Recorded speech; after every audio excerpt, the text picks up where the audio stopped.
What's up, YouTube? It's Fitz, and I'm ready to talk.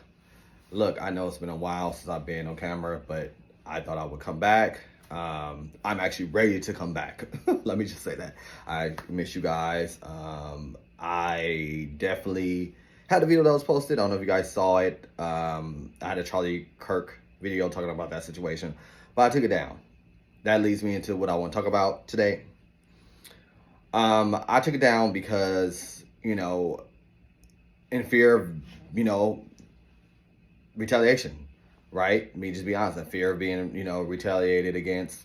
I don't know who watches my channel or who may come across it,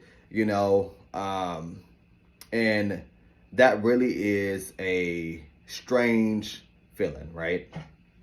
I just want it, and I have my dogs in here, so you guys might hear some little noises. So that's what's going on here. I just wanted to just express that, right? I wanted to kind of touch on this. I know I can't be the only one that's feeling that way. That's feeling like, freedom of speech is gone. You have to be careful, about what you say and how you feel about certain things, at least publicly, right? Table talk is now the only way that you can really express the way that you feel. And I'm just gonna tell you guys, no more for me. I'm actually really, really, really, really thinking about unprivating the Charlie Kirk video. It's been a little while. I'll just kind of go over what the video was about. Of course, about the situation that happened, him being assassinated. I did send my condolences out to his kids. And that's pretty much, what I said about as far as his family.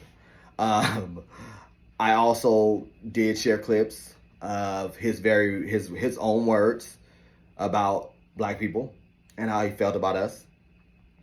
So I just wanted to make sure I put, proof as to why I felt the way I felt about him, right?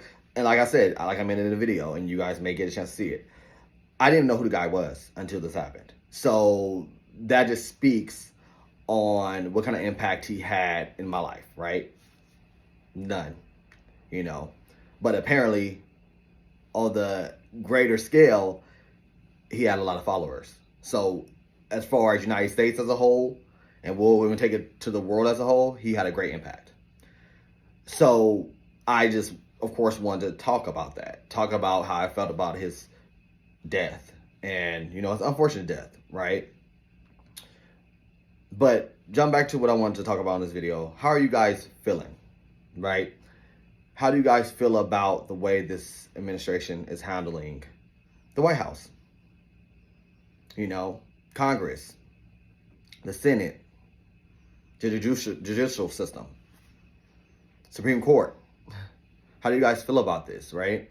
Right now, we know government's on a shutdown. How you guys feel about that? How are you guys able to get your feelings out without feeling like you have to be edited? Is there a way right now? I watched Don Lemon, right? And this Don Lemon is no longer the Don Lemon from CNN. He is free. He literally shares the truth. He speaks the truth. He said that he speaks to the truth. And it's really, really helpful, right? It really, really keeps me abreast on what's going on outside of reading, right? I'm not a conspiracy theorist, but we can see how things are shifting, right? Far as the way news is being brought to us. We see the way social media, Trump did the TikTok deal. We can only imagine how that's going to change, right? So all these different avenues that we're used to getting our news from, are used to, staying aware, is going to change. So I just want to put that nugget in there. If you guys don't know about Don Lemon's page, which I'm sure you guys do, his social media team is great. They went viral several times. I would say check that out, right? It's good to make sure we know what's going on. But yeah, my question for you guys is just, how are you guys staying grounded How are you guys not allowing this to affect your being, right? For me, I write in my journal. I take some time to just sit in it. I have a partner who we talk about it, not every day, but we have conversations about it, right? I'm able to get off my chest. My best friend, she is now enthralled, and she is now like, wow. She wasn't a big person that was like into politics, but now that things have started to really change and some of the stuff I told her about is coming to pass, she is now really, really getting, involved. Hold on, I'll be right back. Okay, I'm back. Thanks, y'all. That was actually my partner calling me. As I was saying about my best friend, she is really like wanting to, know more. She's really like on fire about what's happening. She just cannot believe it. She's of Hispanic descent, so of course for her, she's seen her people be mistreated. So it's really getting to her. I think that for some people, and not speaking about my best friend at all, like she's nowhere near. Her views is not nowhere near Trump's, but I think that for people that was for Trump and in support of Trump, they're no longer starting to be that, right. Some of them are being woken up, and they're starting to see like, wait a minute, this is not what we thought it was going to be. But it's unfortunate because Project 25 told us exactly what he was going to do, right. And he's doing some more, right. It is very just a weird time.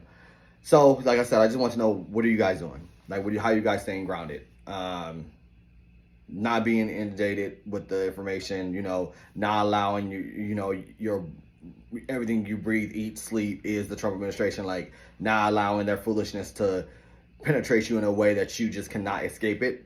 I just want to know how you guys are handling that. Like I said, I have my partner, I have, meditation, I have my journal.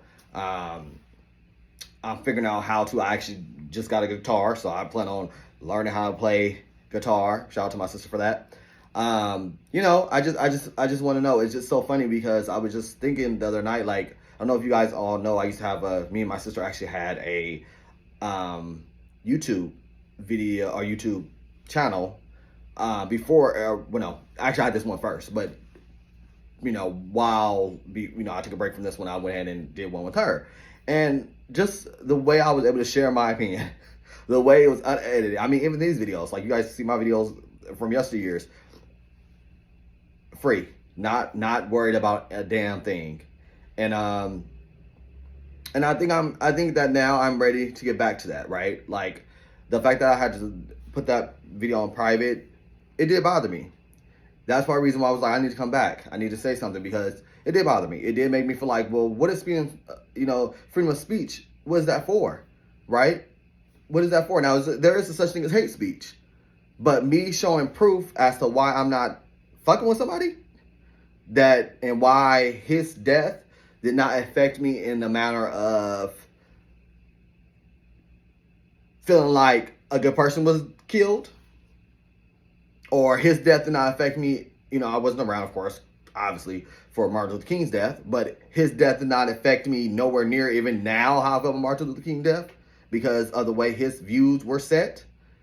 I don't feel like there's anything wrong with that. I don't feel like there's anything wrong with me feeling like I'm not going to weep for someone that did not like the person that I am.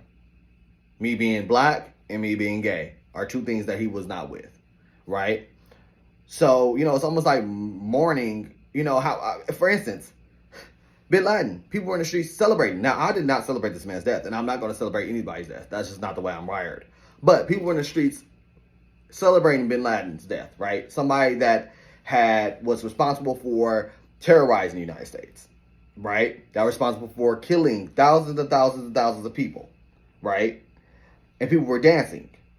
There were some people that felt like that was right, and some people felt like that was wrong. But nonetheless, they were free to do what they wanted to do.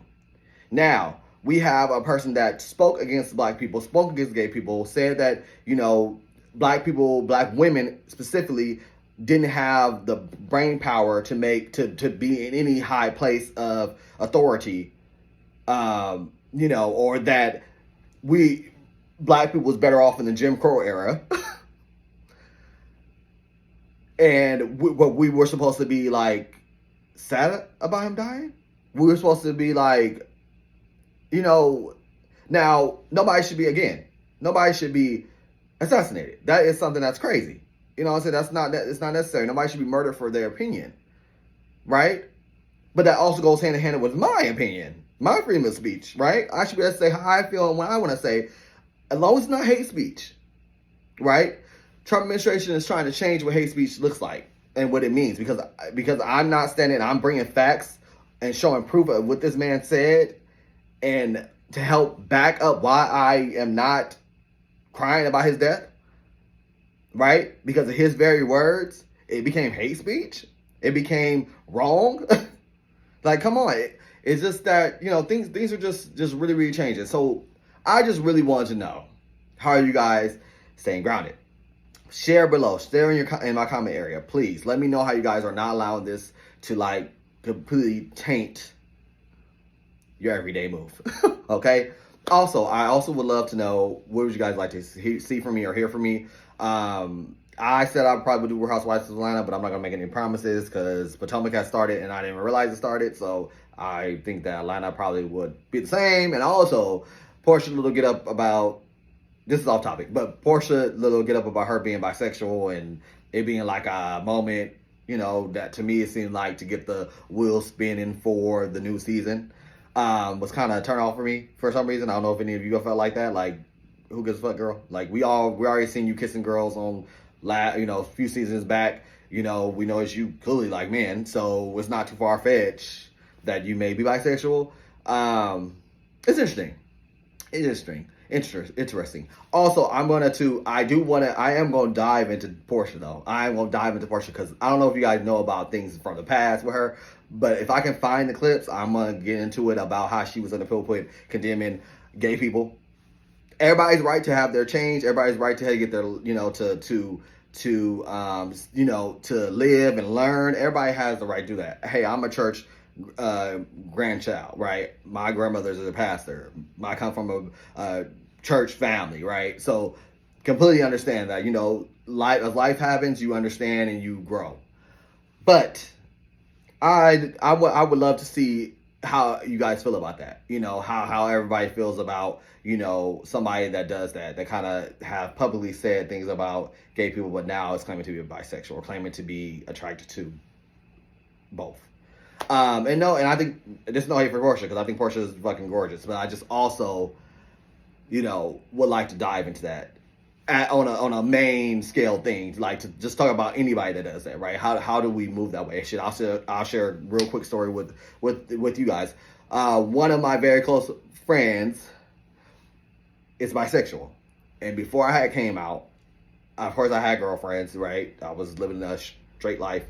And this was back in high school, and she had told me and my sister that she was gay.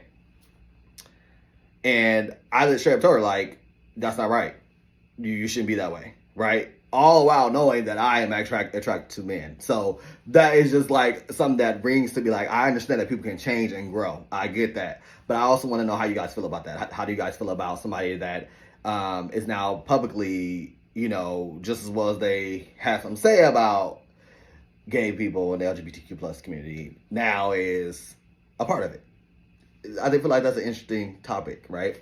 But all right, guys, I'm sorry I done went on a different rant, guys. I am so excited to be back.